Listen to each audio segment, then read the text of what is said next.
Meus irmãos,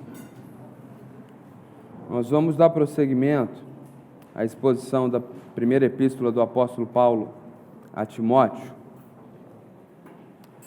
Eu queria que você abrisse sua Bíblia comigo em 1 Timóteo, capítulo 5. Enquanto você encontra o texto, ou se prepara para a exposição, pois o texto será projetado aqui também, eu queria lembrar você do que Paulo nos ensinou momentos antes desse texto, para que nós possamos compreender a linha de raciocínio do texto bíblico, do Espírito de Deus, através de Paulo, e assim possamos compreender de fato esse texto. Em 1 Timóteo capítulo 3, nós aprendemos que a liderança da igreja deve ser composta por homens espiritualmente qualificados. A igreja não é uma associação humana ou empreendimento terreno, onde a sua liderança pode ter uma vida privada completamente distinta daquilo que é ensinado, daquilo que é proposto. É exigido à liderança cristã, à liderança da igreja, uma vida compatível. São as qualificações espirituais. Isso é fundamental e necessário para o exercício da liderança na igreja de Cristo. Os irmãos, então, aprenderam a identificar o que é um pastor bíblico. Inclusive, depois, em sequência, o irmão Adaldo falou sobre a qualificação espiritual dos diáconos da igreja, que são os dois oficiais que nós encontramos na Escritura: bispo, presbítero, pastor, sem hierarquia. Todas essas palavras são sinônimos para o mesmo ofício, que é esse cuidado do rebanho de Cristo, e diáconos, que estão para auxiliar essa liderança espiritual e servir a igreja. São os dois oficiais, os dois ofícios, os dois serviços que nós encontramos na Escritura. E o irmão Adalto, então, trabalhou essas qualificações do ministério diaconal, vimos esse padrão e percebemos, então, não só o que é correto, mas aprendemos a identificar o que é falso. Na verdade, no nosso planejamento, para esse ano, nós estamos trabalhando a liderança crível, e nós, não só expondo 1 Timóteo, mas no início do ano, pastor Rafael, agora mais uma vez na Escola Bíblica em julho, trabalhamos várias aulas na Escola Bíblica, estudamos depois com o pastor Biratã, pastor Vantuir, irmão Ricardo, sobre o livro de Neemias, falando também dessa liderança, e agora vamos trabalhar na Escola Bíblica o livro Santidade, que é um livro clássico do cristianismo, que trabalha sobre essa questão da espiritualidade, da santificação, tudo isso para que a gente compreenda e para que os irmãos saibam o que é um pastor, o que é um falso mestre, um falso profeta, um lobo. Porque em tempos onde a volta de Cristo está se aproximando, nós precisamos tomar muito cuidado, porque o mestre nos ensinou que quanto mais próximo estivesse a sua vinda, maiores seria o número daqueles enganadores e falsos mestres do nosso meio. Muitos aqui, inclusive, estão aqui traumatizados ainda, alguns já curados, graças a Deus, porque sofreram abusos espirituais na sua vivência evangélica. Foram liderados por homens corruptos que não cuidaram de você, mas manipularam, ensinaram heresias. Então, é muito importante que os irmãos saibam identificar, e é isso que nós aprendemos até aqui. Temos aprendido muito sobre isso, como identificar um verdadeiro pastor, como identificar um falso profeta. E aí, na sequência, o texto trabalhou a apostasia dos últimos tempos, justamente para mostrar isso. Olha, saber identificar e ter uma igreja com homens de Deus qualificados é fundamental, porque nos últimos dias muitas igrejas vão se apostatar da fé, muitos falsos líderes vão se levantar. E aí Paulo termina o capítulo 4, trazendo uma exortação para que a igreja e a liderança de Éfeso e o próprio Timóteo e a igreja de hoje estejam então vivendo em fidelidade. E aí no capítulo 5, o pastor Carlos inaugurou na semana passada o capítulo, ele tem uma introdução no verso 1 e 2, trazendo uma perspectiva geral de como a igreja, o pastor e a igreja precisa lidar com vários grupos dentro da própria comunidade. E aí o capítulo 5 e o início do capítulo 6, a igreja será ensinada a cuidar das viúvas, como tratar as viúvas, os necessitados materialmente, não só necessariamente as viúvas, mas os que estão em necessidade material dentro do corpo de Cristo. Depois a igreja vai aprender a cuidar dos presbíteros, ou seja, dos pastores, que é onde nós estaremos hoje. E na semana que vem haverá essa reflexão sobre a relação dos servos e dos escravos, ou seja, dos empregadores e daqueles que são empregados enquanto cristãos, e nessa relação de crente e da igreja nesse âmbito profissional. Então o apóstolo Paulo, agora, ele está ensinando a igreja a como tratar vários grupos dentro da própria igreja, e hoje ele vai nos ensinar sobre como a igreja tem que tratar o seu pastor. Então, vocês têm aprendido muito sobre como identificar um verdadeiro pastor, diferenciar um pastor de um falso mestre. Os irmãos têm aprendido as qualificações para um pastor, que são fundamentais, e agora o texto vai nos auxiliar a como a igreja precisa tratar e cuidar dos pastores que Deus colocou sobre ela. Assim como Paulo está escrevendo para Timóteo, para que Timóteo saiba tratar e se relacionar com os pastores, enquanto Timóteo está fazendo isso lá na igreja de Éfeso, ele está ensinando a membresia da igreja de Éfeso a fazer, quando ele não for mais o pastor presidente, o enviado e o emissário de Paulo, a cuidar dos presbíteros e pastores que o sucederiam. E assim, nós aprendemos, vendo a instrução de Paulo a Timóteo, como Timóteo deve tratar os outros pastores presbíteros, nós aprendemos como a igreja também necessariamente deve tratar e cuidar dos seus pastores / presbíteros. Aqui, lembre-se, para mim é sempre sinônimo biblicamente, pastor / presbítero, então vou usando indiscriminadamente. E aqui, gente, é muito importante porque muitos de nós que passaram por experiências traumáticas com lideranças que não eram críveis, ou seja, lideranças que não tinham as qualificações bíblicas, muitas vezes nós chegamos em igrejas saudáveis, mas nós seguimos, por causa dos traumas, um paradigma ruim de tratamento da experiência anterior. Ou seja, o indivíduo estava ali, pronto a servir ao Senhor, tendo um excelente relacionamento com a sua liderança, e aí veio um trauma.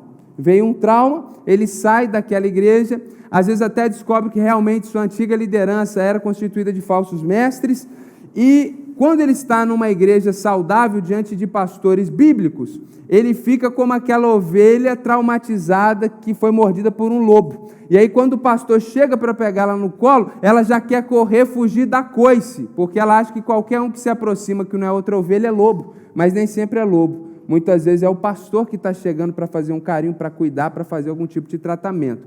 Então, aqui na nossa igreja, onde nós temos diversas pessoas que passaram por isso, é muito importante que você saiba biblicamente como nós, como igreja, e você naturalmente, porque a igreja é composta do povo de Deus, como nós devemos tratar verdadeiros homens de Deus. Temos presenciado hoje muitas igrejas evangélicas, e no meio batista então aos montes, não só de falsos profetas e homens maus explorando a igreja, mas muitas igrejas com pessoas ruins, com joio, com imaturidade maquiavélica e diabólica, maltratando pastores, colocando pastores para fora de suas igrejas para tomarem o poder, dando verdadeiros golpes de Estado. Então é muito importante que a igreja, como já aprendeu até aqui, saiba reconhecer o que é um pastor e o que não é um pastor, e saiba também como cuidar dos seus pastores, e não pequem, tratando homens de Deus como deveriam tratar falsos profetas. Isso até é muito pitoresco, porque diante de falsos profetas, fica todo mundo com medo, sendo abusado, explorado, e ninguém é corajoso, porque estão diante de bandidos, que têm muita coragem para fazer pior do que qualquer coisa que você possa fazer. Mas diante de homens de Deus, piedosos, humildes e santos, as pessoas ficam corajosas, porque sabem que eles vão sempre pagar o mal com o bem. Mas não será assim no nosso meio, porque nós vamos estudar a palavra do Senhor e Deus tem algo a nos ensinar nessa manhã. Verso 17 do capítulo 5. Devem ser considerados merecedores de pagamento em dobro os presbíteros que presidem bem, especialmente os que se esforçam na pregação da palavra e no ensino. Pois a Escritura declara: não amordace o boi quando ele pisa o trigo, e ainda o trabalhador é digno do seu salário.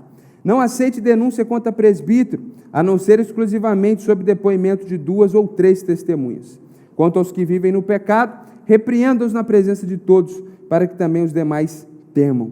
diante de Deus, de Cristo Jesus e dos anjos eleitos, peço com insistência que você guarde esses conselhos, sem discriminação, não fazendo com espírito de parcialidade.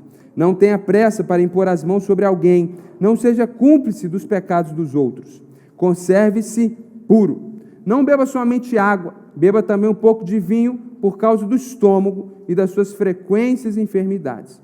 Os pecados de alguns são notórios, mesmo antes do juízo, mas os de outros só se manifestam mais tarde. Do mesmo modo, também as boas obras se evidenciam, e aquelas que ainda não são manifestas não poderão ficar escondidas. De uma forma muito direta, a primeira lição que esse texto nos dá é que pastores precisam ser sustentados de forma digna.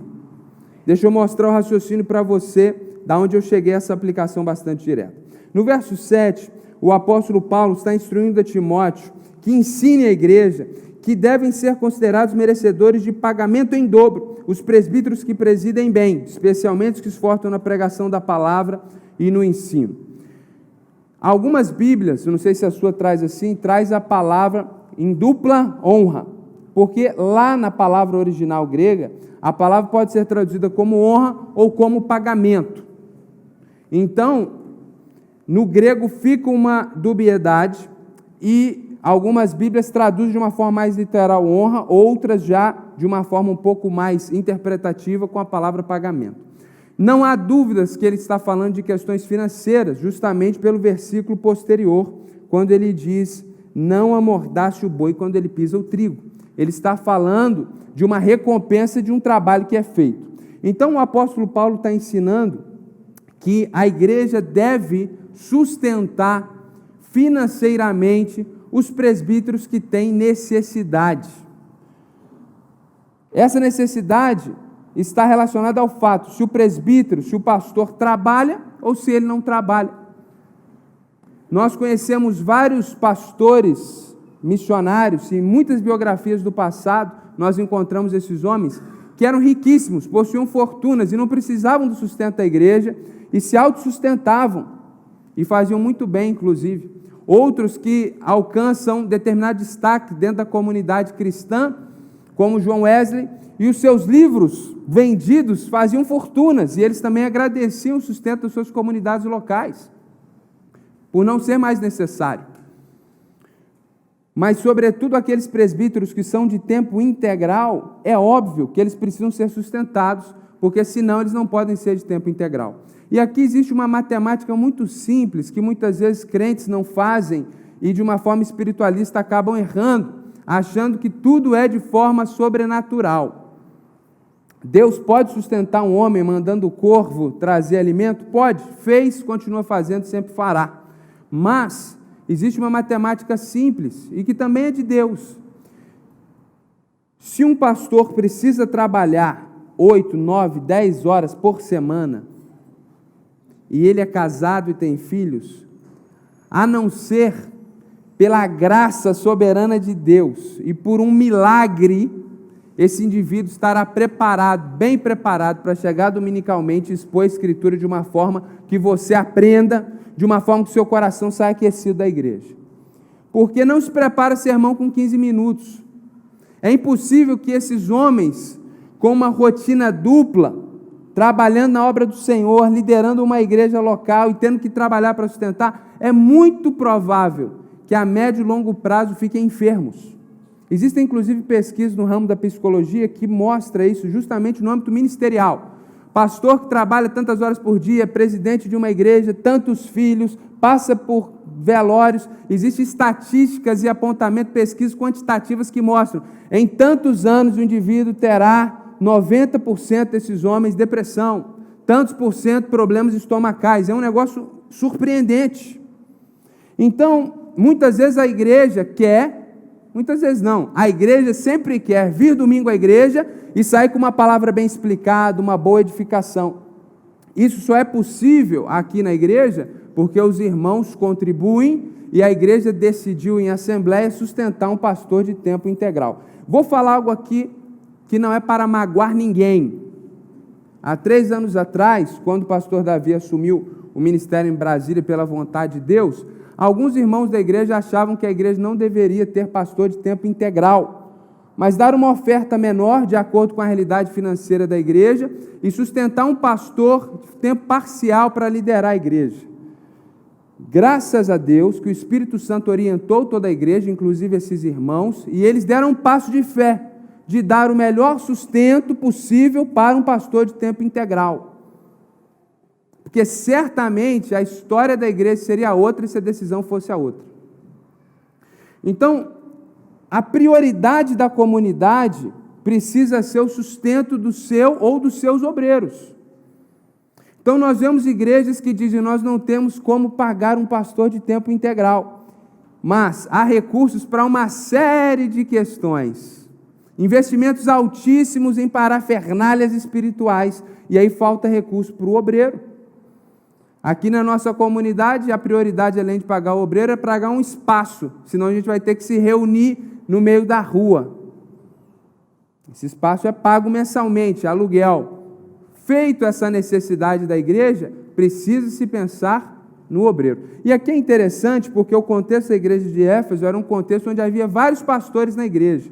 Às vezes a gente escuta algumas piadinhas infames por aí, e as pessoas dizem: poxa, lá em Ibiçu está pingando pastor, tem mais pastor do que membro na igreja.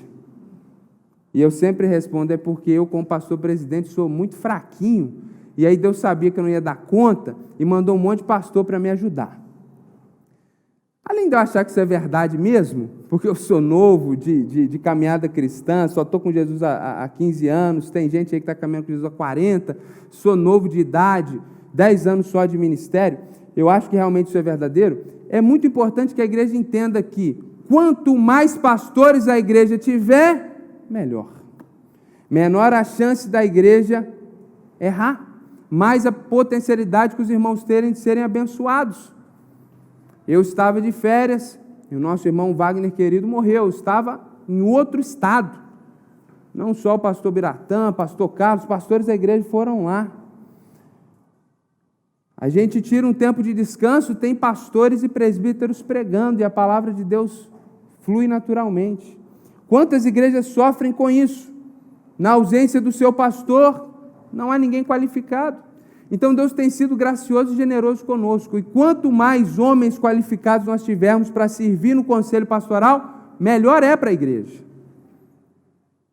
E o pensamento precisa ser: nós precisamos investir em obreiros qualificados para que a igreja cresça qualitativamente e quantitativamente. E não o contrário. Vamos esperar a igreja ter 30 mil pessoas para a gente pensar num pastor auxiliar.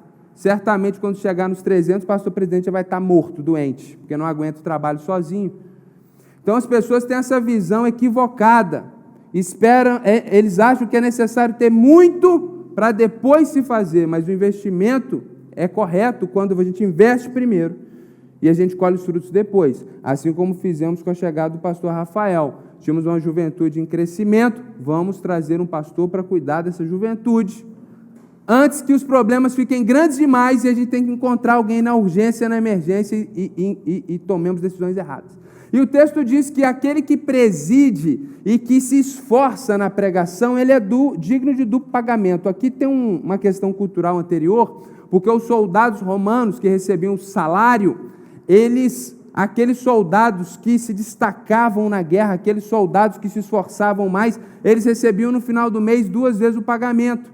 Então, aqui há um princípio que sim, existem funções diferentes dentro de um conselho de pastores. Então, eu na presidência, naturalmente, eu sou sustentado de uma forma diferenciada, porque a igreja decidiu assim, e isso é fundamentado biblicamente, está claro aqui no texto. E ele diz no verso 18, pois a Escritura declara, não amordace o boi quando ele pisa o trigo. Ele está citando Deuteronômio, verso 4 do capítulo 25, citando numa citação livre, reorganizando as palavras, mas esse é o texto que ele está citando. Eles colocavam o boi para ficar girando, e enquanto giravam, os bois iam pisando o trigo e separando o grão da palha com os pés. O que muitos homens faziam lá no Antigo Testamento, naquela sociedade rural e agrícola? Eles amarravam a boca do boi, para que o boi, enquanto fizesse esse trabalho, não tivesse direito de parar para comer, beber água, ou até mesmo fazer aquele processo de ruminação. Obrigado. Processo de ruminação. E aí o animal sofria. E Deus então estipula uma lei lá no Antigo Testamento para que o animal tivesse dignidade no seu trabalho. E aí o apóstolo Paulo pega essa palavra e 2 vezes ele usa esse mesmo versículo no Novo Testamento e aplica isso à realidade do sustento de obreiros. Ele faz isso também com a igreja de Corinto.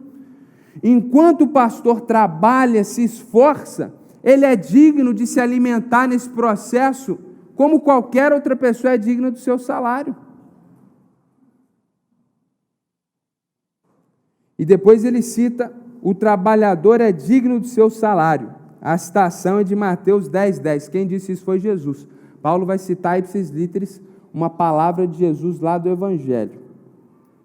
Então, meus irmãos, é muito importante que não haja nenhum tipo de constrangimento na igreja em sustentar os seus obreiros.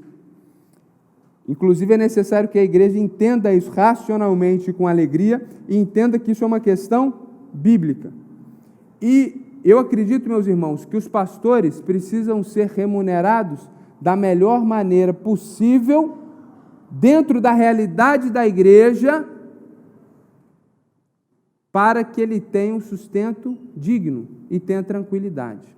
Isso não só para pastores, mas ministros do evangelho em qualquer posição. Por exemplo, lá no campo missionário, nós tínhamos um sustento digno, enviado por várias igrejas batistas do Brasil, que enviavam para a Junta de Missões Mundiais, que repassavam um valor único específico mensal para nós. Outros obreiros estavam lá pela fé, e às vezes, chegava o final do mês, a remuneração não era completa de tudo que ele precisava pagar. Você acha que um homem que está preocupado em comprar comida para os seus filhos, será que ele vai ter condição plena de plantar uma igreja no Oriente Médio? Apóstolo Paulo e mais meia dúzia na história. Nós somos humanos. E nós temos necessidades como os irmãos. Necessidades básicas, de alegria, de satisfação também. Então, pastores precisam ser sustentados de forma digna. Depois, no verso 19, ele diz: não aceite denúncia contra presbítero, a não ser exclusivamente sob depoimento de 2 ou 3 testemunhas. Quanto aos que vivem no pecado, repreenda-os na presença de todos, para que também os demais temam. Diante de Deus, de Cristo Jesus e dos anjos eleitos, peço com insistência que você guarde esses conselhos sem discriminação, nada fazendo com espírito de parcialidade. Ele está ensinando que pastores devem ser disciplinados quando necessário e de forma correta. Pastores não estão imunes ao pecado e não estão imunes à disciplina da igreja. Assim como o pastor chama um membro que está em pecado para conversar, aconselha, trata de forma amorosa, mas quando não há arrependimento, o membro precisa ser desligado da membresia da igreja, porque isso é bíblico. Igualmente, pastores, quando errarem, devem ser instruídos, corrigidos pelos outros pastores. Se não há pastores de Deus nessa comunidade, pelos diáconos. Por você que viu o pecado, viu seu irmão pecar, não importa se ele é pastor ou não, chame ele e fale com ele. Então ele está deixando claro que pastores precisam ser disciplinados. Quando você ver algo na nossa vida que você acha que é pecado, nos chame, converse e mostre na Escritura. E pastores de Deus abandonarão seu pecado, agradecerão você, às vezes compartilharão uma dificuldade, e você poderá ser um instrumento de Deus para o crescimento espiritual daquele homem. Então, meus irmãos, não deve ter constrangimento nesses assuntos. O que muitas igrejas imaturas fazem? Elas percebem alguma tendência de pecado na vida do obreiro, não falam nada com ele, formam um grupinho de oração, aspas, colchetes, chaves, livros diferentes, e começam a compartilhar pedidos de oração, e nunca oram. pastor fez isso, pastor fez aquilo, pastor não presta, sempre soube, vagabundo mesmo. E começam ali aquela oração infernal. E começa assim uma expectativa para tudo dar errado. E daqui a pouco estão envolvidos em trâmites para depor o pastor e fazem isso de forma carnal, diabólica. Quem ganha com isso é o mundo, Satanás, e Deus não é glorificado em nada disso. E às vezes o pastor realmente estava com algum equívoco, alguma necessidade, algum problema, e se alguém tivesse ajudado ele lá no passado, exortado em amor, como a gente faz com as ovelhas, e a gente também é ovelha e precisa passar por isso, talvez o pastor teria corrigido há 3 anos atrás, e estaria tudo certo. Simples. Talvez se há 3 anos, 5, 7 anos atrás, quando se percebeu o problema, alguém tivesse conversado, pastor, estou preocupado com isso. E a gente visse logo aquela postura arrogante, o irmão não sabe de nada, a gente já perceberia lá atrás indícios e garras de lobo. E muito do desgaste que acontece no tempo não teria ocorrido. Então a igreja precisa sim disciplinar os seus líderes. Aos que vivem no pecado, repreenda na presença de todos. Não fica claro se são todos os outros presbíteros ou toda a igreja. Eu acredito que é toda a igreja, e vou explicar por quê. Para que os demais também temam. Para que a igreja perceba que pecado tratado não é só do membro, mas é do pastor que também é membro. É de todas as ovelhas de Jesus. E quando ele diz no verso seguinte, diante de Deus, de Cristo, dos anjos eleitos, quem são os anjos eleitos? São os anjos que não pecaram com Lúcifer e foram expulsos do céu. São os anjos que estão no céu hoje. Diante de Deus, de Jesus, dos anjos, eu peço com insistência que você guarde este conselho, está falando para Timóteo, para aquela liderança, sem discriminação, não fazendo nada com espírito de parcialidade. Ou seja, para o membro coitadinho, novinho, que não tem família na igreja, faca na caveira. Para o pastor, vamos pôr panos quentes, isso é parcialidade. Não, da mesma forma que a gente trata o pecado de qualquer pessoa, independente se tem família na igreja ou não, se tem recurso financeiro ou não, assim também o pecado dos pastores precisa ser tratado. Sempre com amor, graça, misericórdia, respeito, não precisa de gritaria, falta de educação e violência. É assim que eu trato o pecado dos irmãos, e é assim que os irmãos precisam tratar o pecado de um pastor quando for necessário. E eu acredito que na presença de todos é de toda a igreja, porque ele está falando isso, que pecado de pastor não é para ser encoberto, é para ser tratado. E meus irmãos, temos que ter a maturidade, que às vezes o pastor vai errar, vai pecar, porque uma coisa é aquilo, algumas pessoas ficam chateadas com o pastor, porque o pastor não fez o que elas queriam. Sendo bem claro para os irmãos, se vocês ficaram chateados, alguém ficou chateado porque eu fiz algo que não é pecado, e você não gostou, eu lamento, eu não posso fazer nada, eu não sou Deus, eu não sou anjo, você faz coisas que eu não gosto, eu vou fazer coisas que você não gosta. Quando o assunto não é pecado, a gente tem que respeitar um ao outro, e entender que se Deus colocou um pastor, esse pastor precisa ser respeitado, mesmo quando tem uma atitude que você faria diferente. Peça para Jesus te colocar como pastor da igreja, eu vou ficar feliz demais. Agora, quando é pecado, é diferente. E aí, quando é pecado, isso precisa ser tratado. E pastores não só cometem erros que não são pecado, e que as pessoas acham que ele errou, mas pastores cometem pecado. E o que acontece? Ele vai ser confrontado, se ele ainda não se arrependeu, óbvio, porque geralmente homens de Deus pecam e logo resolvem o problema, independente se é pastor ou não. Ele vai ser confrontado, ele vai abandonar o pecado. Se for percebido que esse pecado precisa de um acompanhamento, ele será acompanhado e ele então, com as qualificações, segue no ministério para a glória de Deus. Porque as pessoas têm essa tendência também, no primeiro pecado do pastor, guilhotina. E não é isso. Guilhotina é para falso profeta. Mas para pastores que pecam, a gente trata com amor, misericórdia, disciplina, aconselhamento bíblico, necessário às vezes sair da posição do ofício pastoral, sentar como membro da igreja, parar as funções e ser acompanhado, e na presença de todos, a igreja acompanhando o processo e auxiliando no processo, como se faz com os outros membros, e quando não há arrependimento, disciplina bíblica e desligamento.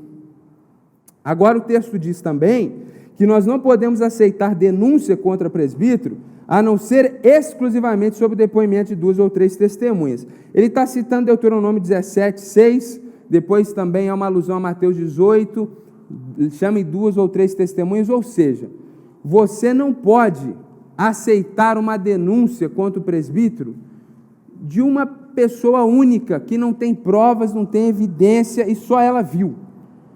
Esse aceitar significa receber como verdadeiro.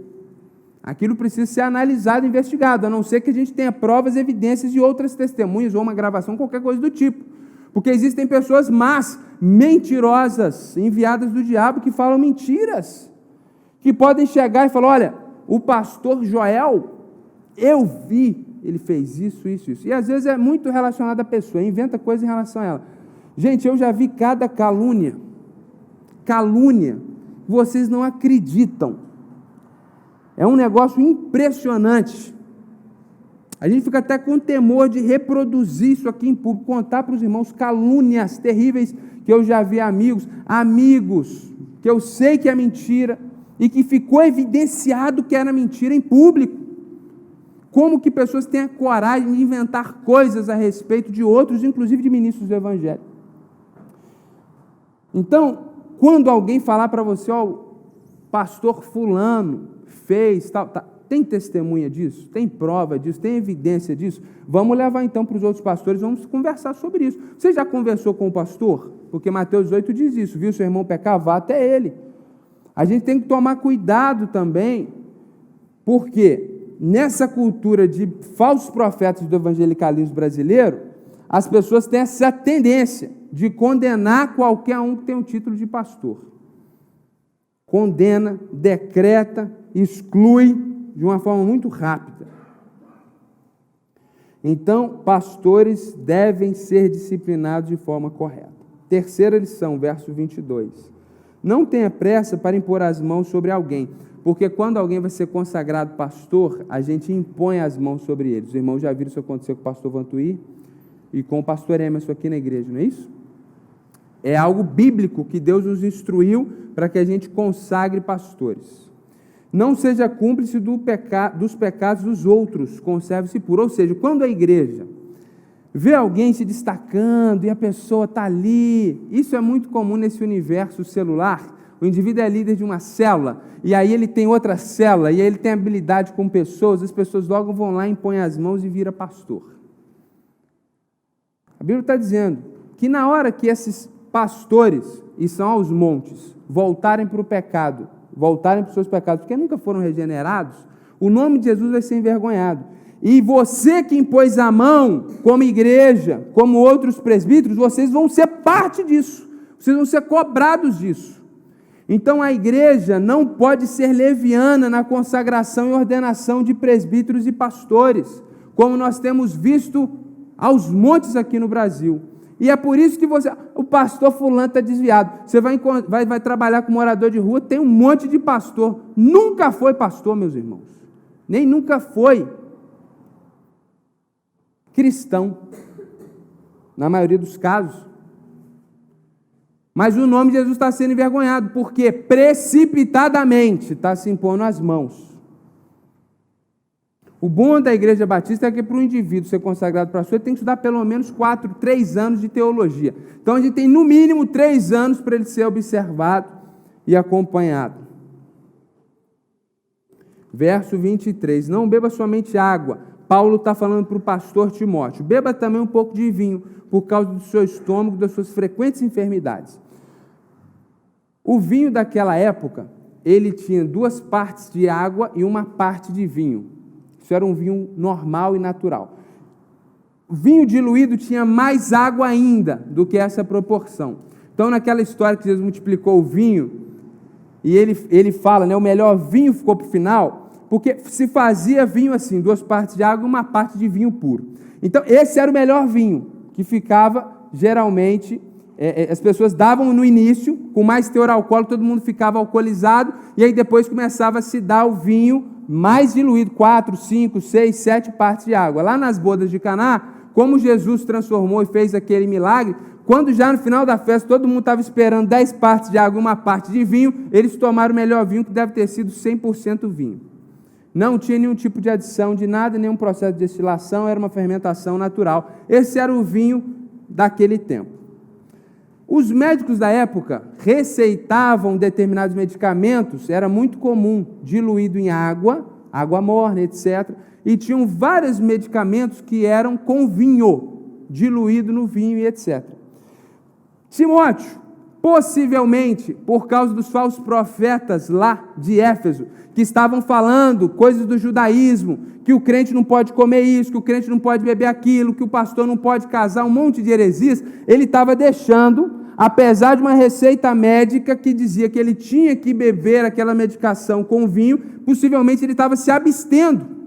Então o texto diz claramente, por causa das suas frequentes enfermidades, não é para tomar vinho porque você está com muito problema na igreja, não. Então ele tinha um problema, certamente ele tinha uma receita médica, e ele precisava tomar o vinho, e Timóteo estava se abstendo do vinho.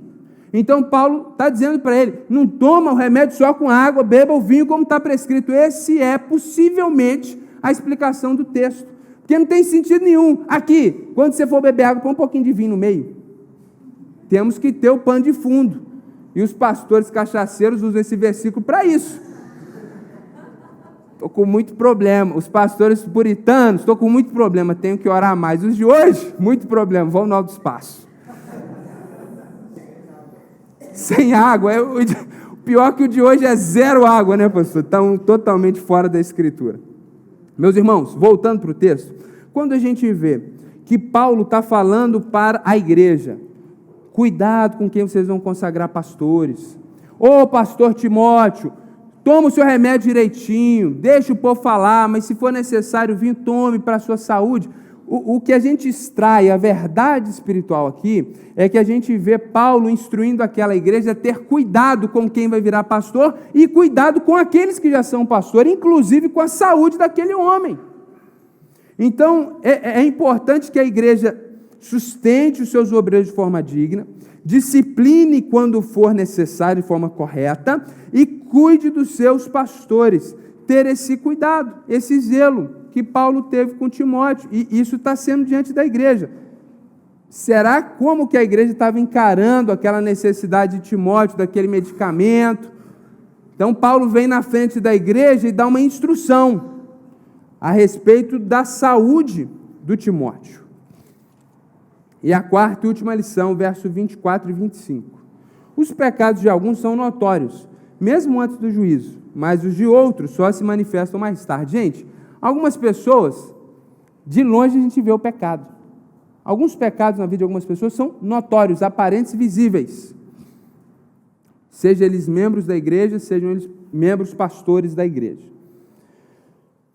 Outros pecados são ocultos, mas o texto bíblico diz que em algum momento eles vão se manifestar. Lá no dia do juízo final, tudo que está oculto será revelado, como Jesus disse. Do mesmo modo também, as boas obras se evidenciam. Igualmente, tem gente que a gente olha, que crente maravilhoso, olha as boas obras dessa pessoa, olha essa fidelidade dessa pessoa, de longe a gente vê as boas obras. E aquelas que ainda não são manifestas não poderão ficar escondidas. Igualmente, no dia do juízo final, tudo vai ficar claro, inclusive aquilo que você faz, aquele bem, o tempo de oração, a dedicação pelo Senhor, as boas obras que você faz quando ninguém está vendo, ninguém está aplaudindo, lá no céu vai ser manifesto e você vai ser recompensado por isso. O que Paulo está ensinando à igreja no verso 24 e 25, se lembrando que aquilo que não está revelado hoje será revelado na eternidade, é uma verdade para a relação igreja e pastor. Se você pensa que o pastor fulano, eu acho que tem alguma coisa, se você não tem prova, se você não tem evidência, se não é uma coisa latente, se você acha, meu irmão, descanse na soberania de Deus. Porque nada que está oculto vai ficar oculto para sempre. Tudo vai ser revelado. E muitas vezes Deus revela aqui na terra mesmo. E outros serão revelados na eternidade. O que Deus está ensinando é que a igreja deve descansar na soberania de Deus. Pois, em última instância, pastores serão julgados por Deus. Então, pastores precisam sustentar os seus obreiros de forma digna, Pastores, quando necessário, precisam ser disciplinados de forma correta por suas igrejas. A igreja precisa cuidar dos seus pastores, e a igreja deve, por fim, descansar na soberania de Deus, pois, em última instância, eles serão julgados pelo próprio Deus. Se a gente pudesse resumir todas essas lições, a igreja precisa sustentar, cuidar e, quando necessário, disciplinar os pastores, confiando na soberania de Deus. É isso que esse texto está nos ensinando. Não basta somente sabermos o que é um pastor e o que é um falso profeta. Se nós temos um falso profeta na comunidade, nós os desligamos e nos afastamos dele. Se ele é o dono da comunidade, nós saímos dessa comunidade. Agora, se nós estamos diante de pastores, nós precisamos sustentar, cuidar, quando necessário, disciplinar, e sempre confiando na soberania de Deus, porque muitas pessoas querem fazer isso na força do braço, com processos escusos, malignos, maquiavélicos, com mentiras, e se fazem piores do que os supostos pecados daquele homem com quem os pecados daquele homem que eles querem tirar da comunidade. Então a igreja precisa confiar na soberania de Deus, ter isso certo. Deus é justo e Deus vai fazer juízo. Eu já contei essa história aqui, mas era outra ilustração, muita gente não ouviu. O propósito da ilustração era outro, mas aqui vale um princípio. Lá em Ubá eu era pastor de jovens, antes do pastor Rafael, e antes do outro também que foi lá, mas eu já fui pastor de jovens lá, igual ele foi. A gente organizou um grande, época de Olimpíada, vários jogos na cidade, um negócio público, notório para todo mundo. E uma das competições, entre tantas que foram feitas, era o futsal. Eu era pastor, 22 anos, pastor de jovens, eu tinha o meu time lá para competir também nas Olimpíadas lá de Ubá. Meu time foi para a final. Quem joga bola comigo sabe que eu sou ruim de bola. Mas como eu era 30 quilos mais magros, eu corria mais e era raçudo. Pois bem, jogo empatado, final, eu queria ganhar porque eu não gosto de perder. Eu fiz uma falta, o membro da igreja, todo mundo membro da igreja, um monte não crente assistindo, o membro da igreja, juiz, corajosamente, tirou o cartãozinho vermelho e esfregou na minha cara. Eu só não xinguei a mãe dele, o resto tudo eu falei. Gritei, briguei. Aí veio um jovem crente da igreja, falou, Ricardo! Aí eu parei, porque ele não me chamou de pastor. Falou, rapaz, você é pastor.